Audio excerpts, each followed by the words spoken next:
مسجد حرام ہے مکہ مکرمہ، پھر اس کے بعد مدینہ منورہ میں مسجد نبی صلی اللہ علیہ وسلم،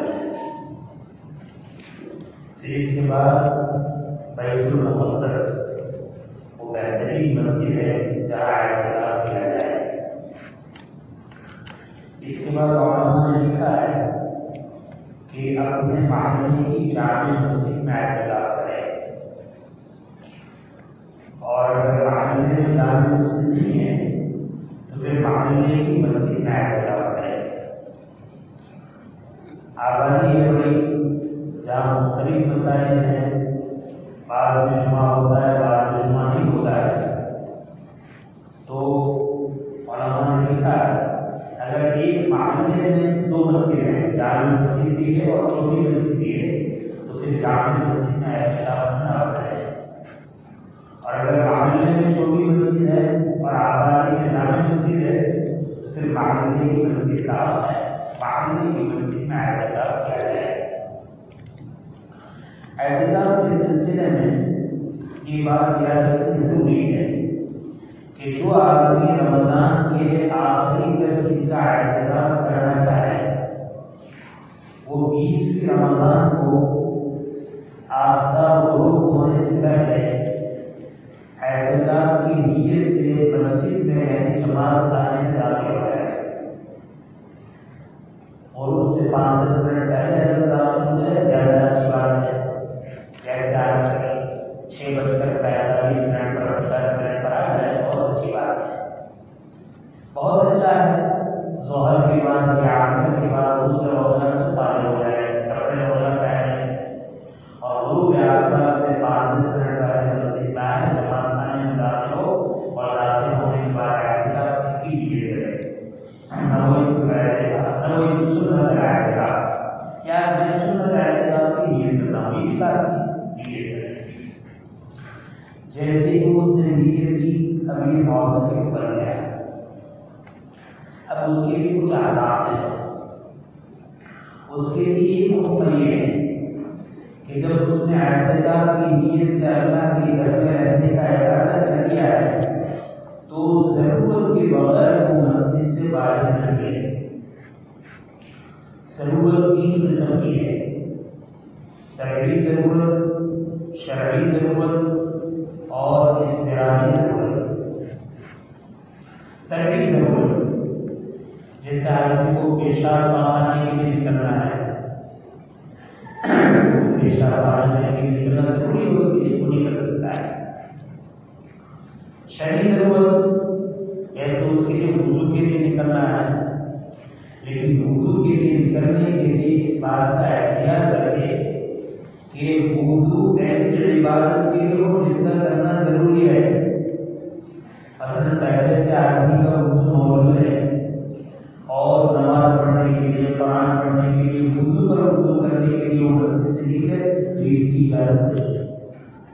بے وضو ہے اور قرآن کریم پڑھنا چاہتا ہے تو مسجد سے نکلے گا، وضو کرے گا اور قرآن کریم کی تلاوت کرے گا۔ پہلے سے وضو ہے تو فضیلت حاصل کرنے کے لیے دوسری بار وضو کرنے کے لیے نہیں نکلے گا۔ پہلے سے وضو نہیں ہے اور ایسی عبادت کرنا چاہتا ہے جو وضو کے بغیر صحیح نہیں ہے تو اس عبادت کے لیے وہ نکل سکتا ہے۔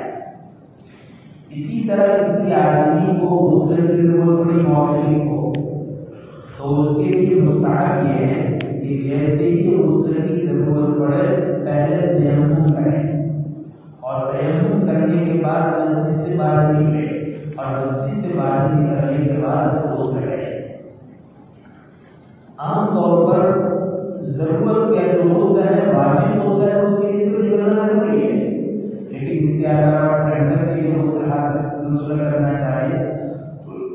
سنت اعتدال میں اس کے لیے نکلنے کی اجازت نہیں، یہاں تک کہ جمعہ کے مسئلے کے لیے بھی نکلنے کی اجازت نہیں۔ لیکن اگر کسی کے یہاں مسجد میں ایسا غسل خانہ ہے کہ غسل خانہ اور بیت الخلاء ساتھ میں ہے اور وہ آدمی خود اپنے پیشاب پاخانے کی ضرورت سے فارغ ہوا اور ساتھ میں اپنے بدن پر بھی پانی باہر ہے تو حرج کی بات نہیں، باقی مستقل غسل کے لیے نکلنا اکثر علماء یہ فرماتے ہیں کہ جمعہ کے غسل کے لیے بھی معتکف اعتکاف سے نہیں نکل سکتا ہے۔ اسی طریقے سے شدید ضرورت میں جیسے جس محلے کی مسجد میں وہ اعتکاف کر رہا ہے اس مسجد میں جمعہ کی نماز نہیں ہوگی، اور اس محلے کی بڑی مسجد میں جماعت جمعہ کی نماز ہوتی ہے یا اس گاؤں کی بڑی مسجد میں جمعہ کی نماز ہوتی ہے، تو اس معتکف کے لیے شدید ضرورت ہے کہ وہ جمعہ کی نماز کے لیے جمعہ مسجد جامع مسجد کی طرف ہی ہے۔ اس میں جو علماء نے یہ لکھا ہے کہ بہتر یہ ہے کہ زوال کے بعد جمعہ کی اذان کے ساتھ نکلے، جمعہ کی سنت پڑھے، سنت پڑھنے کے بعد فرض پڑھے، فرض پڑھنے کے بعد سنتیں پڑھے اور سنت پڑھنے کے بعد پھر جامع مسجد سے زیادہ نہ ہے اور جس مسجد میں اعتکاف کیا ہے اس مسجد میں چلا جائے، یہی بہتر ہے۔ یا زوال سے پہلے بھی جامع مسجد نہ آئے، زوال کے ساتھ آئے اور جمعہ کی فرض اور سنت پڑھنے کے بعد فوراً نکل جائے۔ جمعہ کی مسجد جامع مسجد میں اور غیر نفل وغیرہ عبادت میں تلاوت میں مشغول ہونا ناجائز نہیں ہے۔ اگر کوئی عبادت میں تلاوت میں مشغول ہو گیا اور بعد میں اپنے محلے کی مسجد میں جانا چاہے تو جا سکتا ہے، لیکن بہتر اور افضل یہ ہے کہ جس مسجد میں اعتکاف کیا ہے اس مسجد میں جمعہ کی فرض اور سنت ادا کرنے کے بعد فوراً چلا جائے۔ یہ تو ہوئی شرعی ضرورت۔ بعض حضرات یہ فرماتے ہیں کہ جمعہ کی نماز جمعہ اعتکاف کرنے والا اذان دینے کے لیے مسجد سے باہر نکل سکتا ہے یا نہیں؟ فقہاء کی ایک جماعت یہ کہتی ہے کہ اذان کے لیے وہ نکل سکتا ہے، لیکن بعض فقہاء یہ فرماتے ہیں اگر وہ مسجد کا مؤذن نہیں ہے تو اس کو نہیں کرنا چاہیے، اور ہمارے دور میں ہر جگہ مسجد کے مؤذنین موجود ہوتے ہیں، لہٰذا مسجد کے مؤذنین موجود ہوتے ہوئے معتکف اگر جمعہ کا اذان دینے کے لیے نہ نکلے یہی بہتر ہے۔ کیوں؟ مؤذن موجود ہے، اگر مؤذن صاحب اعتکاف کرے تو وہ بھی جائز ہے، بلا ضرورت جائز ہے، بلا کراہت بھی جائز ہے، تو اس طریقے سے اذان کے لیے نکلے اور اذان ہے۔ اسی طریقے سے اضطراری ضرورت جیسے جس مسجد میں اعتکاف کر رہا ہے اس مسجد کی عمارت گر گئی یا وہ کچی تختوں کی مسجد کی آگ لگ گئی اور وہ مسجد ختم ہو گئی، تو معتکف کو چاہیے ایسے حادثات کے موقع پر اس مسجد سے نکل کر قریب میں جو مسجد ہے وہاں چلا جائے، اس طرح چلے جانے سے اس کا اعتکاف نہیں ہوگا۔ اسی طریقے سے کسی ایسے ویرانے میں مسجد ہے جہاں وہ اعتکاف کر رہا ہے، وہاں دشمن وغیرہ چلے آئے، ڈاکو وغیرہ چلے آئے اور زبردستی کو نکال دیا، تو بھی اس کو یہاں سے نکل کر قریب کی دوسری مسجد میں اعتکاف کے لیے چلا جانا چاہیے۔ یہ اس طرح کی حالت ہے، تو آدمی شرعی ضرورت سے نکل سکتا ہے، طبعی ضرورت سے نکل سکتا ہے اور اضطراری ضرورت سے نکل سکتا ہے۔ اور ہم نے یہاں تک لکھا ہے کہ کوئی آدمی اگر مسجد میں معتکف ہے اور اس کا کھانے لانے والا کوئی نہیں ہے تو وہ گھر جا کر کھانا بھی لا سکتا ہے، لیکن الحمدللہ ہمارے یہاں معتکفین کے لیے ایسے خودکار موجود ہوتے ہیں، وہ ہمیشہ کھانا پینا وغیرہ لے آتے ہیں، جب ایسے افراد موجود ہیں تو پھر گھر جانے کی اجازت ہے۔ اب سوال یہ ہے کہ آدمی کھانا کھاتا ہے تو کھانا کھانے سے پہلے ہاتھ دھوتا ہے، کھانا کھانے کے بعد ہاتھ دھوتا ہے، کلی کرتا ہے، تو اس کے لیے مسجد سے نکلنا کیسا ہے؟ علماء نے لکھا ہے جہاں مسجدیں ایسی ہو کہ جماعت خانے میں بیٹھے ہوئے مسجد کے اعتنام کے انسان کی ضرورتیں پوری ہو سکتی ہے کہ مسجد کی کھڑکی سے باہر ہاتھ نکالنے یا کھلی کرنی تو وہاں ہاتھ دھونے کے لیے کھلی کرنے کے لیے نہیں، لیکن جہاں پر ایسی شکل نہیں ہے وہاں پر کھانے سے پہلے ہاتھ تو مسجد میں دھوئے پڑے ہوئے اور مسجد بعد میں اگر کھلی کا بھی موقع ہے برتن میں تو کھلی کرے، اور اگر کوئی ایسی مسجد ہے جہاں پر بعد میں ہاتھ دھونا اور کھلی کرنے کی کوئی شکل نہیں ہے تو وہ کہانی اس کی اجازت دی ہے کہ باہر ہاتھ دھونے کے لیے اور کھلی کرنے کے لیے نکل سکتا ہے۔ ہمارے جو ماشاء اللہ مسجد ہے اور مسجد کے ساتھ کھڑکی موجود ہے، لہٰذا ہمارے موجودگی کو ہاتھ دھونے کے لیے کھلی کرنے کے لیے نکلنے کی اجازت ہے۔ اسی طرح کوئی آدمی اپنے دانت کی صفائی کے لیے منجن اور برش کرنا چاہتا ہے تو خالی منجن اور برش کے لیے اعتکاف سے نکلنے کی اجازت نہیں۔ جب وہ وضو کرنے کے لیے نکلتا ہے تو وضو کرتے ہوئے درمیان میں مسواک کرے یا منجن کرے تو اس کی اجازت ہے۔ اسی طریقے سے معتکف کسی مریض کی عیادت کے لیے نہیں نکل سکتا، نماز جنازہ پڑھنے کے لیے نہیں نکل سکتا، لیکن اس میں بھی فقہاء نے لکھا ہے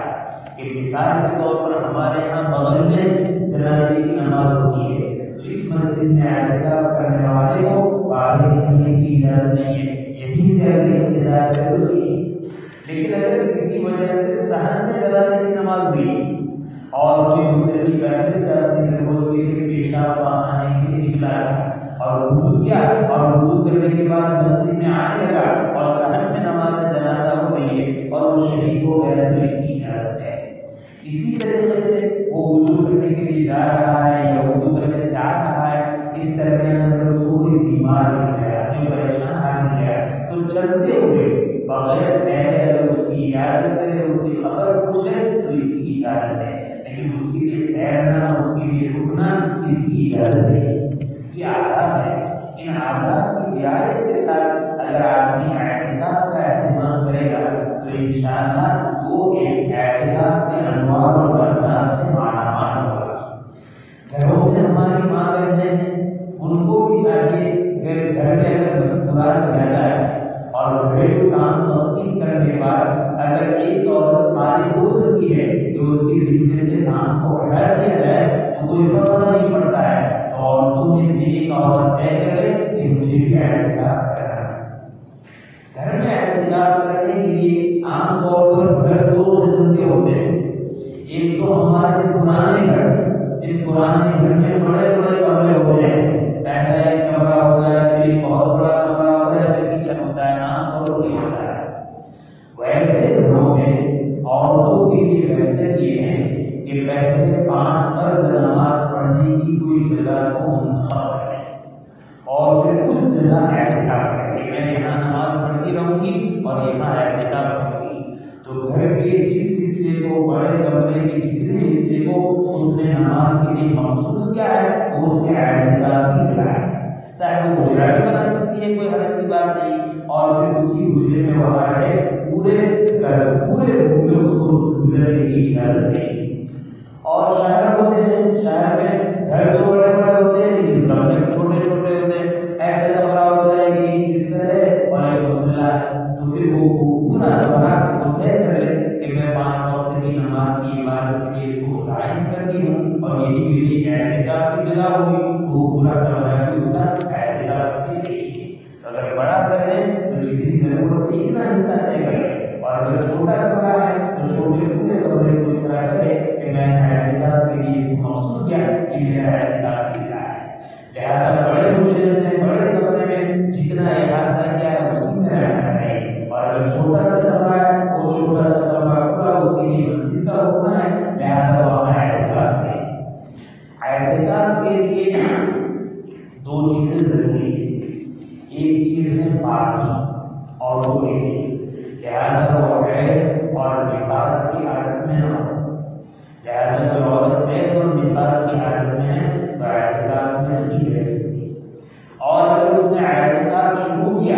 اور اعتکاف کے درمیان حیض اور نفاس آ گیا تو اس کا اعتکاف ٹوٹ گیا۔ اب وہ بعد میں معلوم ہونے کے بعد تقریب میں روکنے کے لیے روزہ رکھتی ہے، باقی اس کا اعتکاف نہیں رہا، سنت اعتکاف کے لیے باقی ضروری ہے۔ مرد ہے، مرد کے لیے کوئی مسئلہ نہیں، اگر مرد کو اعتکاف بھی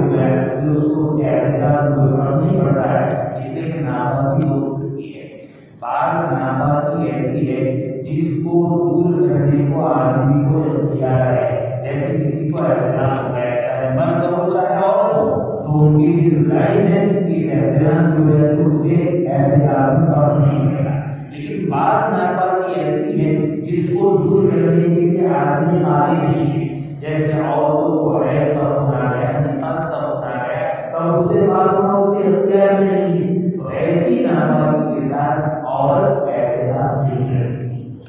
احترام عورتوں کے لیے بہت اچھی چیز ہے. وہ گھر میں احترام میں اندر اپنا سارا وقت گزارے، عبادت میں رہے اور اپنے گھر کی عورتوں سے رہنمائی کرتے کام بھی کر دیا ہے، تو بہترین چیز ہے. عام طور پر پہلے نبی کریم صلی اللہ علیہ وسلم کے زمانے میں اور آپ کے حیات کے انتقال کے بعد ازواج مطہرات اہتمام سے یہ سنت کو ادا کرتی. اس دور میں جہاں مردوں کے اس سلسلے میں کمی آئی ہے، وہاں عورتوں میں بے انتہا کمی آئی ہے. میں اپنی ماں بہنوں سے کہوں گا کہ رمضان میں شب قدر کو حاصل کرنے کے لیے، رمضان کو پورا وصول کرنے کے لیے اعتکاف سے بڑھ کر کوئی عبادت نہیں ہے. چاہے ہمارا نوجوان ہو، چاہے ہماری نوجوان ماں بہن بیٹی ہو یا بڑھی عورت ہو، اگر وہ عافیت کے ساتھ، آسانی کے ساتھ اعتکاف کی سنت کو ادا کر سکتی ہے تو ضرور اس کا ارادہ کرے اور آگے بڑھے اور اپنے گھر میں اس کا ماحول بنائے. بہت آسان چیز ہے، بہت اچھی چیز ہے. بلکہ اعتکاف یہ ہے کہ اعتکاف کے ذریعے سے آدمی اپنے تعلق کو اللہ سے جوڑتا ہے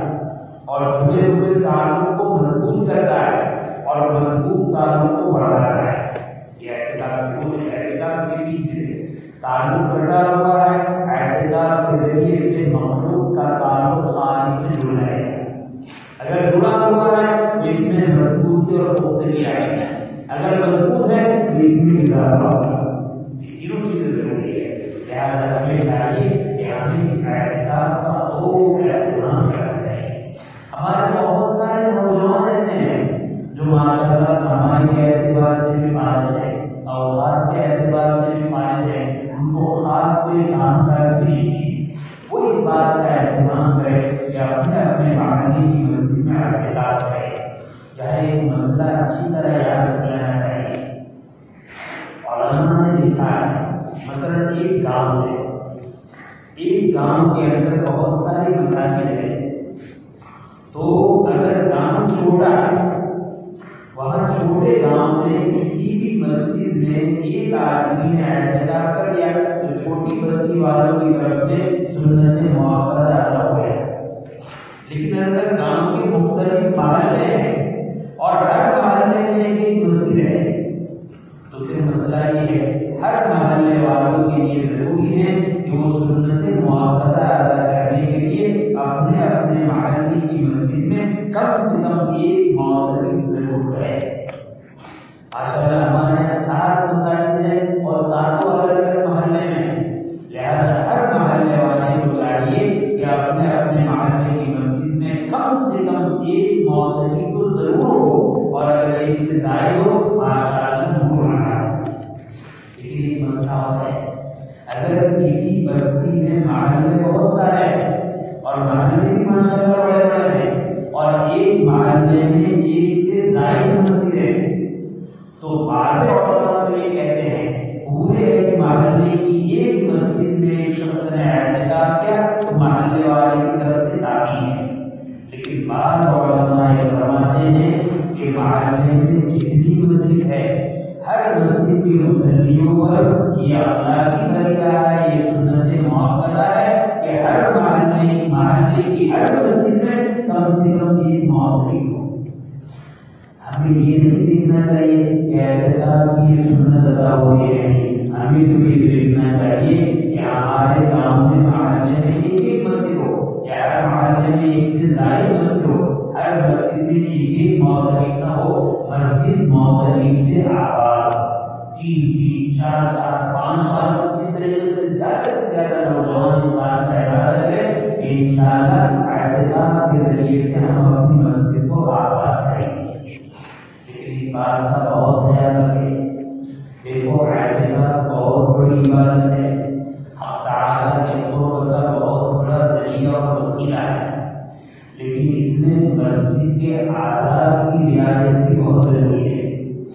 جس طرح مسجد کا قیام قرب خداوندی کا ذریعہ ہے، مسجد کے آداب کا لحاظ بے انتہا ضروری ہے۔ اگر ہماری عادتیں ایسی ہیں کہ ہم 2-4 سال کی مسجد، محلے کی مسجد میں اعتکاف کرنے لگے اور اس وقت عبادت کر لیا، باقی ساتھی آپس میں مل کر گفتگو کرتے رہیں گے، اوقات کو ضائع کریں گے، تو پھر یہ بہت بری چیز ہے۔ اس لیے آدمی اپنے اوپر کنٹرول کرے۔ مثلا یہ جامع مسجد ہے، اس کے 4 بڑے بڑے کونے ہیں، اب 4 آدمی یہاں بیٹھنا چاہے تو ایک ساتھ 4 ایک طرف 4 نہ بیٹھے، ایک کونا پکڑے، ایک کونا پکڑے اور ایک کونا پکڑ کر پورا دن اپنے حجرے میں رہے۔ ہاں ٹھیک ہے، سحری کا وقت ہے، افطاری کا وقت ہے، عشاء کے بعد تراویح کے بعد کھانے کا وقت ہے، مسجد کے کونے میں ایک جگہ سارے معتکف جمع ہو گئے اور جمع ہونے کے بعد کھانا کھا لیا، تو ایسی بات نہیں ہے۔ اجتماعی طور پر کھانا کھائیں گے، افطاری بھی کریں گے، افطاری کے بعد عشاء کے بعد بھی کھائیں گے، سحری کے بعد کھائیں گے، بہت اچھی ہے۔ لیکن اس کے علاوہ مستقل ایک حجرے میں بیٹھ کر جھگڑا اور پھر اپنے وقت کو اس طریقے سے ضائع کرنا، اس سے بہت زیادہ بچنے کی ضرورت ہے۔ لہٰذا میں کہہ رہا ہوں کہ معتکف مسجد میں مسجد والوں سے بگڑ جائے، اور میں یہ کہوں گا کہ معتکف دوسرے معتکف سے بگڑ جائے۔ اگر مسجد میں 4 معتکف ہیں تو پورا 4 معتکف بن جائیں گے، ایک دوسرے سے کوئی تعلق نہیں، صرف کھانے کے موقع پر بیٹھ گئے، کچھ کھانا ساتھ میں کھا کے کچھ باتوں کو ختم۔ اس کے علاوہ معتکف کے لیے مستحب یہ ہے کہ معتکف مسجد میں اپنے اوقات کو 3 کام میں تقسیم کرے۔ ضرورت کو پورا کرنا ہے، کھانے پینے پیشاب پاخانے وضو کی ضرورت کو پورا کرنا ہے، ایک وقت اس کا اس میں ہے۔ دوسرا وقت صحت کا لحاظ رکھتے ہوئے نیند اور آرام کرنا ہے، اور اس کے علاوہ تیسرا جو وقت ہے وہ تیسرا سارا کا سارا وقت اس کا عبادت میں گزارنا ہے۔ اور عبادت میں میں اکثر کہوں گا معتکف عبادتوں کی طرف خوب دھیان دیں۔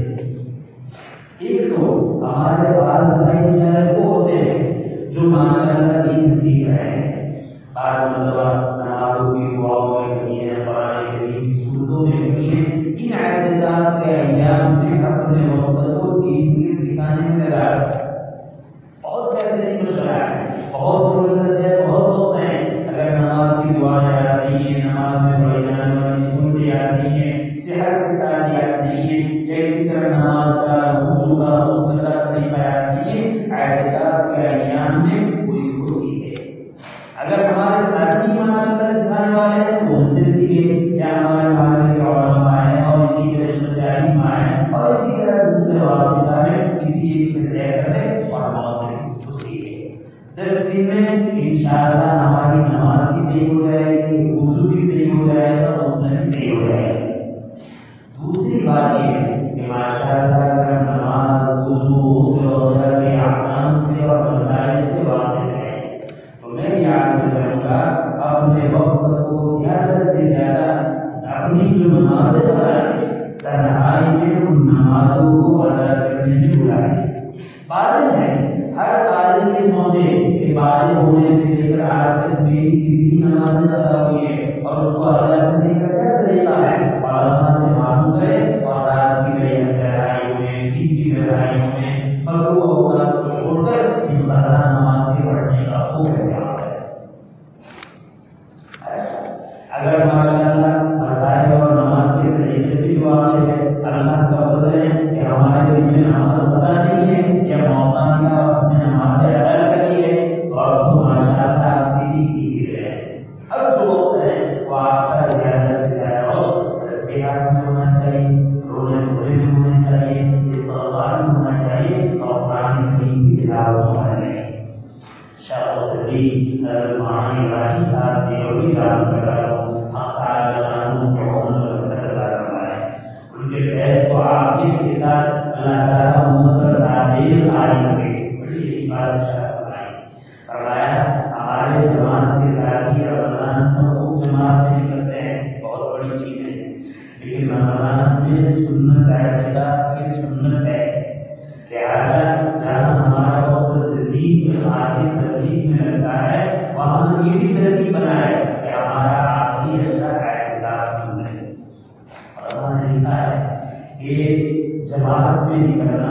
آخری 10 دن اس کے مقابلے میں اعتکاف کرنا بہتر ہے، جیسے کہ نبی کریم صلی اللہ علیہ وسلم نے پوری زندگی جہاں دعوت کا کام کیا ہے، ہدایت کا کام کیا ہے، وہاں آخری اجزاء آپ نے اعتکاف پایا ہے۔ اگر یہ فرماتے میں اپنے بھائی سے ماشاءاللہ اللہ تعالیٰ کی توفیق سے جماعتوں میں ملے ہیں، آئندہ ایسی ترتیب بنائے کہ پہلے 19 دن ہے، اب بھی ترتیب کے اعتبار سے 3 دن 10 دن جو بھی لگانا ہے وہ لگائے، اور آخری 10 دن وہ کوشش کرے، ہمت کرے، فارغ ہے۔ حضرت فرماتے ہیں کہ یہ سنت ہمارے طبقے سے نکل رہی ہے، 10 دن کے اعتکاف والی سنت ہمارے جماعت کے طبقے سے نکل رہی ہے۔ میں بہت محبت سے کہوں گا کہ اس کا خیال ہے، انشاءاللہ 10 دن کے اعتکاف کا ہم اہتمام کریں گے۔ ابھی تو ہم نکل چکے ہیں اور ابھی ہمارے پاس وقت نہیں ہے، تو دیکھو 10 دن ایک ساتھ بیٹھنا مشکل ہے، لہٰذا بہت اچھا موقع ہے۔ آپ اپنے گھر پہنچیں گے اور سنت اعتکاف بہت شروع ہو گیا ہوگا، اب وقت تو نکل گیا کیونکہ گھر بھور میں آ کر شروع ہو رہا ہے۔ اگر کوئی آدمی عادی ہے، بیٹھ سکتا ہے، روز سے پہلے پہنچ گیا، گھر کے سارے انتظامات ہیں، گھر والوں کو بھی خوش کر لیا ہے، 10 دن بیٹھ سکتا ہے ضرور ہے۔ اور اگر 10 دن نہیں بیٹھ سکتا ہے، عادت بنانی ہے تو میرے بھائی 3 دن کا اعتکاف، 2 دن کا اعتکاف، 4 دن کا اعتکاف شروع کریں۔ اگر کوشاں بندہ اپنے اس طریقے سے 4 دن کا، 3 دن کا، 5 دن کا، 6 دن کا اعتکاف کیا تو انشاءاللہ ہمارے لیے 10 دن کا اعتکاف آسان ہو جائے گا۔ اب تعالی شان امت کی دعوت و تبلیغ میں محنت کرنے والے ہمارے بھائیوں کو اس سنت کو زندہ کرنے کی سعادت نصیب فرمائے، اور خاص کر کے ہماری بستی کے لوگ، ہمارے محلے کے لوگ، میں نوجوانوں سے، ماہروں سے کیا کروں گا کہ اس سنت کو زندہ کرنے کے آگے بڑھے، ہمت کرے، ارادہ کرے، اب تعالی شان آپ کے ارادے میں مختلف رہا فرمائے، اور اب تعالی اس سعادت سے ہمیں مارنا فرمائے۔ یہ چل بات ہے۔ اس کے علاوہ مولوی اپنے مسجد میں، جماعت خانے میں شریک ہوئے جماعت بلا درگوت وہاں سے باہر نکلے۔ اگر ایک لمحے کے لیے بھی بلا درگوت باہر نکلا تو اس کا اعتکاف ہو جائے گا۔ اور مولوی اس بات کا خاص خیال رکھے کہ پورے 10 دن میں کبھی اس کا روزہ ٹوٹنے نہ پائے۔ اگر کبھی روزہ ٹوٹ گیا تو اعتکاف بھی ٹوٹ جائے گا۔ روزے کے لیے اعتکاف شرط ہے، اعتکاف کے لیے روزہ ضروری ہے، یا روزہ نہیں تو اعتکاف بھی نہیں۔ اس کا خیال رکھے کہ روزہ بھی اس کا معقول ہے اور اعتکاف بھی اس کا معقول۔ اب تعالی شان کو جو باتیں ہیں بھائی، اب تعالی اس کو سمجھنے کی، اس پر عمل کرنے کی ہمیں سعادت و توفیق نصیب فرمائے۔ آمین۔ وآخر دعوانا الحمدللہ رب العالمین۔ الحمدللہ رب العالمین عدد خلقه ورضا نفسه وزنة عرشه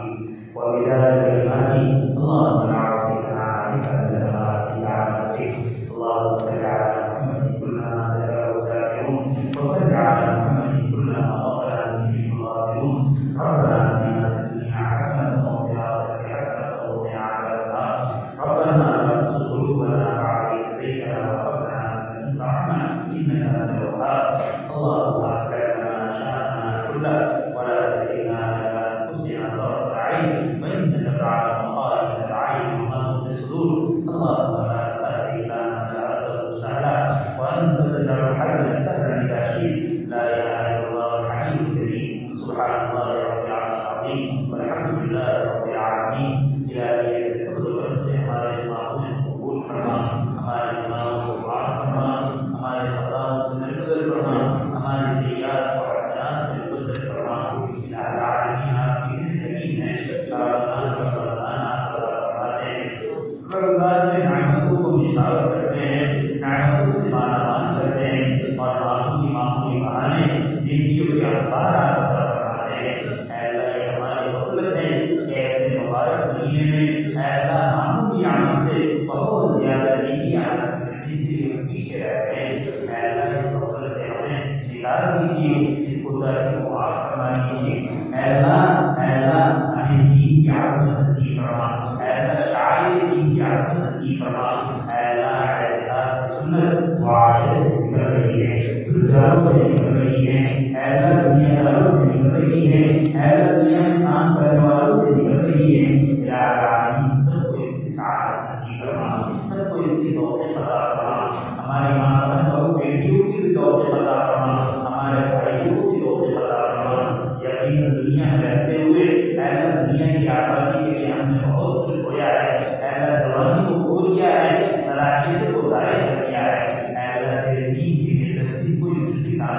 اے اللہ دستی اعتقاد کے لیے ہمیں قبول فرما لیجیے، اے اللہ ہماری ماں بہنوں کو قبول فرما لیجیے، اے اللہ ہمارے نوجوانوں کو قبول فرما لیجیے، اے اللہ وہ اتنی سعادت میں گزرتے ہیں یہ بزرگ کے بعد سے، اے اللہ آپ یہ منزل برابر احترام سے سنت اعتقاد ادا کرتے رہے، اعتقاد کی سنت کو زندہ کرتے رہے، اے اللہ ہماری بستیوں میں ایسے مخلص پیدا فرما، ایسے نوجوان پیدا فرما، ایسے افراد پیدا فرما، ایسی ماں بہن اور بیٹیاں پیدا فرما جو اس سنتوں کو آج سے زندہ کرنے کا اہتمام کرے، اے اللہ ارادہ مجھے دلوں میں عطا فرما، پختگی عطا فرما، آسان فرما، رکاوٹ اور پریشانی کو دور فرما، اے اللہ اعتقاد کی مدد سے گھروں کے اندر کی ناری پیدا فرما، گھروں سے جہالت کو دور فرما، گھروں سے ضلالت کو دور فرما، گھروں سے بے دینی کو دور فرما، اے اللہ گھروں میں اے اللہ تیرا چرچا ہو، اے اللہ تیری مختلف نوع عبادت ہو،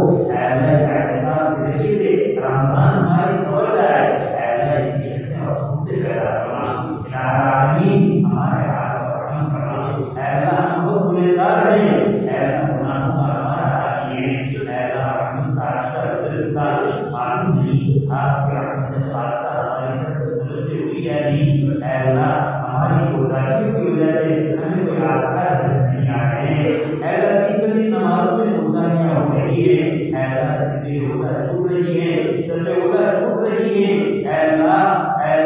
تراویح چھوٹ رہی ہے، اے اللہ حکم میں کوتاہیاں ہو رہی ہے، اے اللہ تیری رحمت خاصہ سے کیسے کیسے گنہگاروں کی بھی مدد ہوگی، اے اللہ ہمیں بھی معروف نہ فرما، اے اللہ رحمت خاصہ کا واقع حصہ نصیب فرما،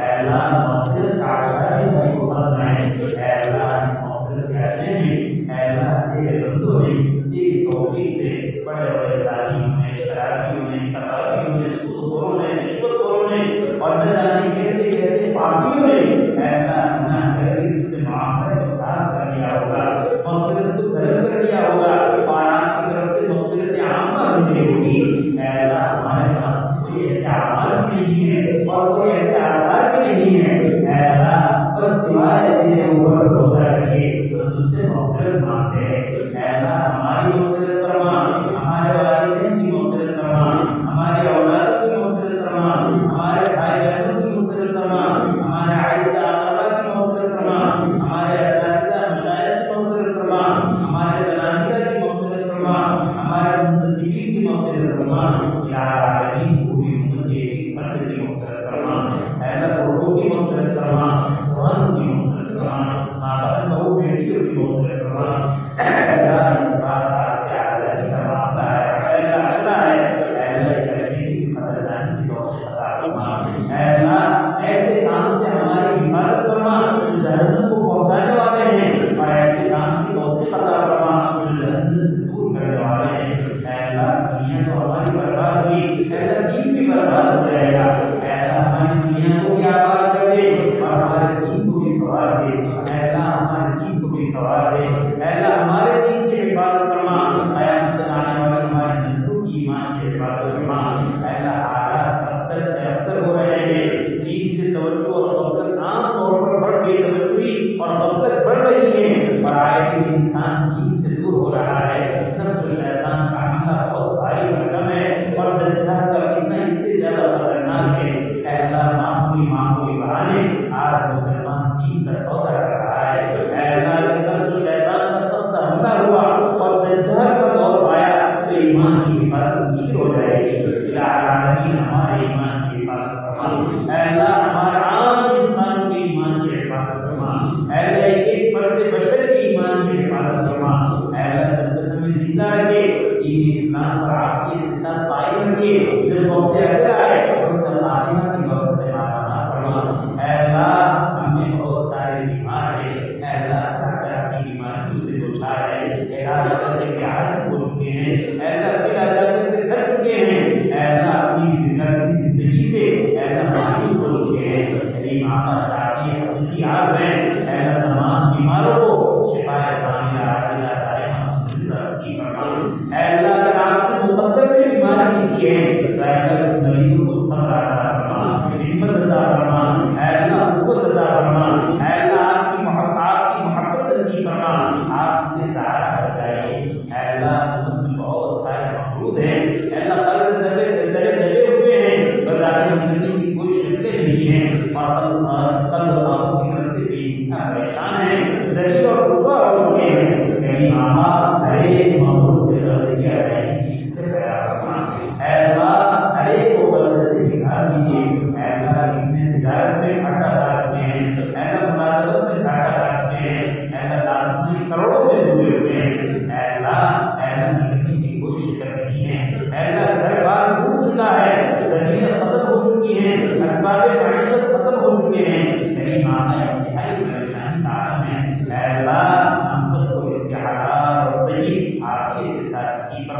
رزق کی پریشانیوں کو دور فرما. اے اللہ ہمیں اس بات کا اعتراف ہے آپ کی نافرمانی رزق کی ترقی کا بہت بڑا سبب ہے. اے اللہ آپ کی نافرمانی سے بچا لے اور اس کے حلال اور طیب آپ کی رسالت فرما دیجیے. اے اللہ امت کے ایک فرد بشر کو آپ کے تندرست نام کی اس سہولت کے ساتھ اپنے اپنے مقام پر پائیدہ برکت والا رزق نصیب فرما. اے اللہ اس کے حلال اور طیب نصیب فرما. اس کے مشتبہ اور حرام سے پوری پوری حفاظت فرما. اے اللہ ہمارے نوجوان کی حفاظت فرما. اے اللہ کتنے اے اللہ بیٹے اور بیٹیاں شادی کے عمر کو پہنچ چکے ہیں. اے اللہ ان کے لیے بہتر سے بہتر رشتہ عطا فرما. اے اللہ کتنی بیٹیاں اے اللہ شوہر کے انتقال یا طلاق کی وجہ سے گھر پر ہوتی ہیں. اے اللہ ان کے لیے بہتر سے بہتر رشتہ عطا فرما. اے اللہ کتنی بیٹیاں اے اللہ غربت کی وجہ سے اپنے گھروں میں ہیں اور رشتے کی شکایت رشتہ نہ ہونے کی وجہ سے پریشان ہے. اے اللہ اس کے لیے بہتر سے بہتر رشتے عطا فرما. اے اللہ امت کی فضول خرچی سے حفاظت فرما. اے اللہ امت کی اسراف سے حفاظت فرما. اے اللہ کبھی دنیا کے نام پر فضول خرچی ہو رہی ہے, کبھی دین کے نام پر فضول خرچی ہو رہی ہے. اے اللہ سارے فضول خرچیوں سے حفاظت فرما. اے اللہ سادگی طبیعتوں میں عطا فرما. اے اللہ سادگی طبیعتوں میں عطا فرما. رہن سہن میں سادگی نصیب فرما. زندگی کے ہر شعبے میں اے اللہ آپ کی شریعت کا احترام, آپ کی شریعت کا اتباع اور نبی کریم صلی اللہ علیہ وسلم کی سنت کی پیروی نصیب فرما. اے اللہ نبی کریم صلی اللہ علیہ وسلم نے امت کے حق میں جتنی خیر دولت کی ہے آپ کی ساتھ میں عطا فرما اور جن چیزوں سے پناہ مانگی ہے اے اللہ ہمیں پناہ نصیب فرما. اے اللہ وقت عزت میں حسن خاتمہ کی دولت سے مالا مال فرما. سوء خاتمہ سے ہماری حفاظت فرما. اے اللہ وہ کتنا کٹھن وقت ہوگا. اے اللہ سکرات خالی ہوگا, لوگ کرنے کی ترغیب کریں گے, نماز ہماری زبان سے کیا نکلے گا. اے اللہ ہمیشہ ہڈیاں بخاری ہیں. اے اللہ تیری عزت و جلال کا واسطہ, تیری شان زندگی کا واسطہ, اس وقت تیرے غیر قلب زمین سے ہماری حفاظت فرما. زبان پر رحمت آئی ہو, آپ ہم سے راضی ہو, ہم آپ سے راضی ہو, اس حال میں ہماری موت آئے. اے اللہ ایسا حسن خاتمہ نصیب فرما. اے اللہ وہ کیسا کٹھن منظر ہوگا, روح بھی کر چکی ہوگی, لوگ موت کا اعلان کر رہے ہوں گے, غسل کی تیاری کر رہے ہوں گے. اے اللہ غسل بدن سے پہلے غسل توبہ نصیب فرما. اے اللہ کفن پہنائے جانے سے پہلے لباس تقویٰ پہننے کی توفیق عطا فرما. اے اللہ قبر میں سلائے جانے سے پہلے قبر کو آباد کرنے کی اور جنت کے باغوں میں سے پار کرنے کی سعادت نصیب فرما. اے اللہ ہمارے قبر جہنم کا ڈھڑا بنے, اس سے ہماری حفاظت فرما. اے اللہ اس رات کے مسئلے کو آسان فرما, حساب کتاب کے مسئلے کو آسان فرما. دائیں ہاتھ میں اپنے فضل سے نامہ اعمال نصیب فرما. اے اللہ نیکیوں کے پردے کو چھٹا دیجیے اور آپ کے تندرستان کے ساتھ اس رات سے گزار کر جنت الفردوس عطا فرما دیجیے. اے اللہ مجھے کسی بندے تھے جنہوں نے ایک لمحہ تجھے ناراض نہیں کیا اور ساری راتیں کروٹیں بدل کر یہ کہتے تھے کہ جنت مانگنے کا تو کوئی ہمت نہیں, اس سے سوال کرتے ہیں جہنم سے بچا دیجیے. اے اللہ وہ بڑے لوگوں کا کام تھا, وہ بڑے مقام والوں کی حالت تھی. اے اللہ تیرے حبیب نے ہمیں سکھلایا ہے کہ مانگو تو اللہ کے فضل کو دیکھ کر اللہ سے جنت الفردوس مانگو. اے اللہ آپ سے جنت الفردوس مانگتے ہیں اور جنت میں ایسے اعمال کی توفیق اور سعادت مانگتے ہیں جو جنت الفردوس کو پہنچا دے. اے اللہ فضل الہی کے علاوہ کچھ نہیں ہوتا. اے اللہ ہمارے اعمال بھی آپ کی فضل کا صدقہ ہے. اے اللہ فضل الہی شان کے حال فرما. اے اللہ فضل الہی شان کے حال فرما. اے اللہ ہماری حاجات کو اے اللہ اپنی خزانے خیر سے پوری فرما. اے اللہ ہماری ضروریات کو پورا فرما. اے اللہ ہماری پریشانی کو دور فرما. اے اللہ ہم سے راضی ہو جا. اے اللہ ہم سے راضی ہو جا. اے اللہ ہم سے ناراض ہے, اس وجہ سے ہماری غریبی بگڑی نظر آتی ہے. اے اللہ تو آپ راضی ہو جائے تو ہماری بگڑی بنی ہوئی نظر آئے گی. اے اللہ ہمیں بنا دے, پوری امت کے ایک فرد کو بنا دیجیے. اے اللہ دنیا میں جہاں کہیں بھی تیرے کرما کو موجود ہے. اے اللہ اپنے جان کی, مال کی, عزت کی, آبرو کی, دکان کی, ماندان کی, ذریعے معاش کی اور خاص طور پر اس مقدس دور میں انہیں ایمان کی حفاظت فرما. یا عالم جو مانگا وہ عطا فرما. جو رہ گیا اپنے فضل سے بڑھ کر اور بہتر آپ یہ حساب میں مانی نصیب فرما. یا عالم ہمارے دعا کو اپنے فضل و کرم سے, اپنے اسماء حسنہ کی برکت سے علیہ انبیاء اور علیہ السلام کے صدقے قبول فرما. اللهم انا نسالك من خير ما سالك من نبيك وحبيبك محمد محمد صلى الله عليه وسلم ونعوذ بك من شر ما استعاذ منه نبيك وعبدك محمد صلى الله عليه وسلم وأنت المستعان وعليك البلاغ لا حول ولا قوة إلا بالله ربنا تقبل منا إنك أنت السميع العليم وتب علينا إنك أنت التواب الرحيم وصلى